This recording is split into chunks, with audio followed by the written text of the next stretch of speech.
আসসালামু আলাইকুম ওয়া রাহমাতুল্লাহি ওয়া বারাকাতুহু। সম্মানিত সুধী, আশা করছি সকলে ভালো আছেন।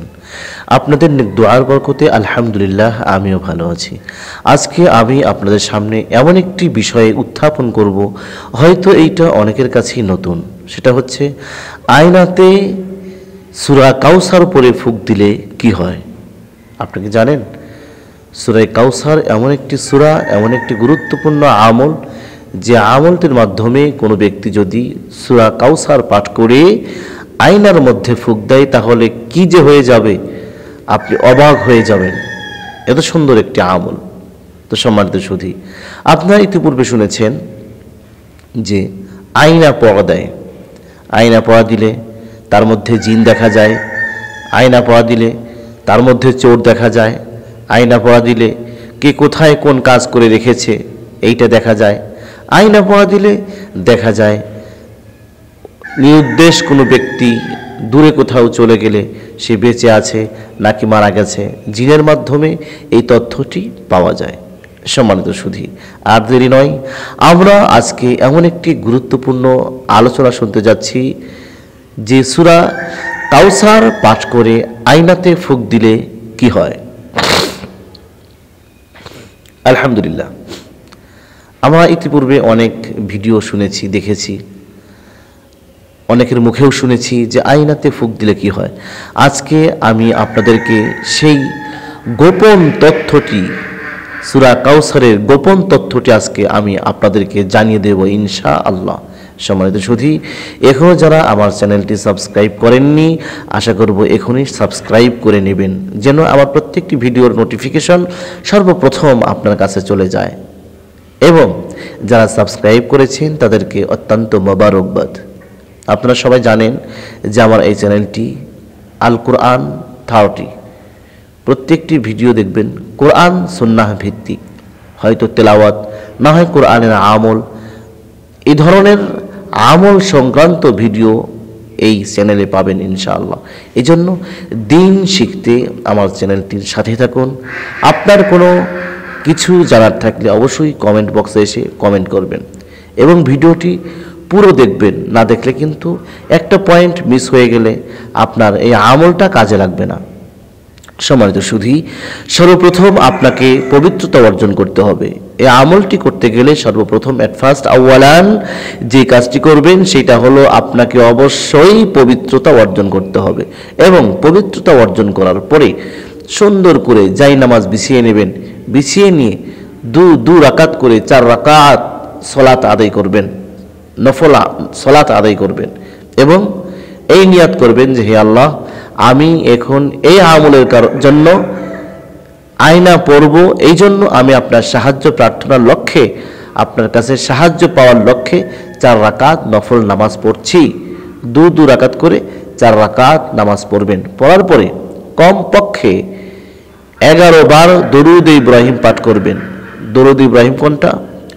আল্লাহুম্মা সাল্লি আলা মুহাম্মাদিন ওয়া আলা আলি মুহাম্মাদ কামা সাল্লাইতা আলা ইব্রাহিম ওয়া আলা আলি ইব্রাহিম ইন্নাকা হামিদুম মাজিদ। আল্লাহুম্মা বারিক আলা মুহাম্মাদিন ওয়া আলা আলি মুহাম্মাদ কামা বারাকতা আলা ইব্রাহিম ওয়া আলা আলি ইব্রাহিম ইন্নাকা হামিদুম মাজিদ। এটা হলো দরুদ ইব্রাহিম। এই দরুদ ইব্রাহিমটি কমপক্ষে 11 বার পাঠ করবেন। সম্মানিত সুধী, গুনাহ আমরা কে না করেছি, এই জন্য গুনাহের থেকে তওবা পড়ে এই আমলটি করব। কেননা এই আমলটি যত গুরুত্বপূর্ণ, যত দামি, তেমনি তত দামি মানুষের মাধ্যমে এই আমলটা করতে হয়। এজন্য আমরা যেই গুনাহই করি না কেন, সমস্ত গুনাহের থেকে এরপর আমরা তওবা চাইব। কমপক্ষে 101 বার আস্তাগফিরুল্লাহ পাঠ করব। কয়বার ভাই? 101 বার। কোন আস্তাগফিরুল্লাহ পাঠ করব? তাহলে শুনুন। আস্তাগফিরুল্লাহ রাব্বি মিন কুল্লি যামবিন ওয়া আতুবু ইলাইহি লা হাওলা ওয়ালা কুওয়াতা ইল্লা বিল্লাহিল আলিয়্যিল আযীম। আস্তাগফিরুল্লাহ আল্লাযী লা ইলাহা ইল্লা হুয়াল হাইয়ুল কাইয়্যুম ওয়া আতুবু ইলাইহি লা হাওলা ওয়ালা কুওয়াতা ইল্লা বিল্লাহিল আলিয়্যিল আযীম। আস্তাগফিরুল্লাহ রাব্বী মিন কুল্লি যামবিন ওয়া আতুবু ইলাইহি লা হাওলা ওয়ালা কুওয়াতা ইল্লা বিল্লাহিল আলিয়্যিল আযীম। এই আস্তাগফিরুল্লাহটা কমপক্ষে 101 বার পাঠ করব। 101 বার আস্তাগফিরুল্লাহটা পাঠ করার পরে আবার 3 বার দরুদ ইব্রাহিম পাঠ করব। আল্লাহুম্মা সাল্লি আলা মুহাম্মাদিন ওয়া আলা আলি মুহাম্মাদ কামা সাল্লাইতা আলা ইব্রাহিম ওয়া আলা আলি ইব্রাহিম ইন্নাকা হামিদুম মাজিদ। আল্লাহুম্মা বারিক আলা মুহাম্মাদিন ওয়া আলা আলি মুহাম্মাদ কামা বারাকতা আলা ইব্রাহিম ওয়া আলা আলি ইব্রাহিম ইন্নাকা হামিদুম মাজিদ। বাস, এবার আমরা দরুদ শরীফ পাঠ করলাম, আস্তাগফিরুল্লাহ পাঠ করলাম, এরপরে আবারও দরুদ পাঠ করলাম। আমরা কিন্তু আয়নাতে ফুক দেই নেই। কেন? বলে ফুক দেওয়ার সময় এখনো আমাদের হয়নি। সম্মানিত সুধী, এবার আমাদের আমল করা শেষ। প্রথমে আমরা পবিত্রতা অর্জন করলাম ওযু করে অথবা গোসল করে, এরপর নামাজের মুসাল্লা বিছাইলাম, 4 রাকাত 2 রাকাত করে নফল নামাজ পড়লাম এই নিয়তে যে হে আল্লাহ, আমি আয়না পড়াই, অমুক কাজ দেখতে চাই, আপনি সাহায্য করুন, সহযোগিতা করুন। তাহলে এই নিয়তে 2 রাকাত করে 4 রাকাত সালাত আমরা আদায় করে নেব। সম্মানিত সুধী, এরপরে আমরা দরুদ শরীফ পাঠ করব 11 বার, তারপরে 101 বার আস্তাগফিরুল্লাহ পাঠ করব, এরপরে আবারও 3 বার দরুদ ইব্রাহিম পাঠ করব। এরপরে কি করব? আমরা সূরা পাঠ করব। কোন সূরা? সেই কাঙ্ক্ষিত সূরা, যেই সূরার মাধ্যমে আমরা আয়নায় ফুক দেব, আর ফুক দিলেই তেলেসমাতে হয়ে যাবে, যা আপনি কল্পনাও করতে পারেননি। সম্মানিত সুধী, তাহলে আসুন এখন আমরা সেই আমলটি করব। প্রথমে আমরা আউযু বিল্লাহ পাঠ করব। আউযু বিল্লাহি মিনাশ শাইতানির রাজীম। বিসমিল্লাহির রহমানির রহিম। ইন্না আ'তাইনাকাল কাউসার ফাসাল্লি লিরাব্বিকা ওয়ানহার ইন্না শানিআকা হুয়াল আবতার। এবার হাতে আয়নাটা নিয়ে একটা ফুক দেবেন, আবার পাঠ করবেন বিসমিল্লাহির রহমানির রহিম। ইন্না আ'তাইনাকাল কাউসার ফাসাল্লি লিরাব্বিকা ওয়ানহার ইন্না শানিআকা হুয়াল আবতার। আবার ফুক দিবেন, একটা করে ফুক দিতে হবে। আবার পাঠ করবেন বিসমিল্লাহির রহমানির রহিম।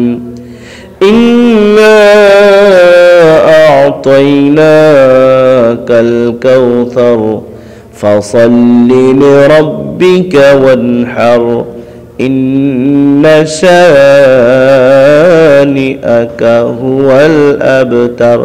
আবার আয়নার মধ্যে ফুক দিবেন বিসমিল্লাহির রহমানির রহিম। ইন্না আ'তাইনাকাল কাউসার ফাসাল্লি লিরাব্বিকা ওয়ানহার ইন্না শানিআকা হুয়াল আবতার। বিসমিল্লাহির রহমানির রহিম। ইন্না আ'তাইনাকাল কাউসার ফাসাল্লি লিরাব্বিকা ওয়ানহার ইন্না শানিআকা হুয়াল আবতার। এভাবে গুনে গুনে 11 বার সূরাতুল কাউসার পাঠ করে আয়নার মধ্যে ফুঁক দিতে হবে। সম্মানিত সুধী, আয়নার মধ্যে ফুঁক দিলেন, আপনার কাজ, ফুঁক দেওয়ার কাজ সম্পূর্ণ হয়ে গেল। এরপরে আবার দরুদ ইব্রাহিম পাঠ করবেন 7 বার। কয়বার? 7 বার। প্রত্যেকবার পাঠ করে আয়নার মধ্যে ফুঁক দিবেন। আল্লাহুম্মা সাল্লি আলা মুহাম্মাদ ওয়া আলা আলি মুহাম্মাদ কামা সাল্লাইতা আলা ইব্রাহিম ওয়া আলা আলি ইব্রাহিম ইন্নাকা হামিদুম মাজিদ।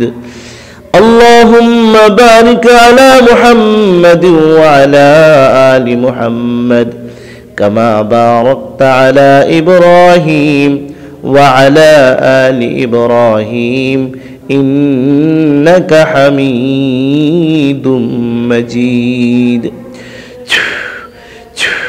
এবার কিন্তু 2টা করে ফুঁক দিতে হবে। কয়টা করে ফুঁক? 2টা করে ফুঁক। প্রথমে 7 বার সূরা কাউসার পাঠ করে ফুঁক দিলাম আয়নার মধ্যে 7টা। এবার একবার দরুদ শরীফ পাঠ করে ফুঁক দেব 2টা। এবার হলো কয়টা? 9টা। এই 9টা ফুঁক আমরা আয়নার মধ্যে দেব। 9টা ফুঁক আমরা আয়নার মধ্যে দেব। তাহলে ইনশাআল্লাহ এরপরে 2 বার দরুদ শরীফ পাঠ করবেন, ওই 2 বার আর ফুঁক দেওয়ার প্রয়োজন নাই। এই আয়নাটা সুন্দর করে একটা পবিত্র সাদা কাপড়ের মধ্যে পেঁচায় রাখবেন। সম্মানিত সুধী, পেঁচায় রেখে দিলেন। এর আরও কিছু নিয়ম রয়েছে। এবার আপনি সব আমল করা শেষ, এরপরে আপনাকে আরও কিছু আমল করতে হবে।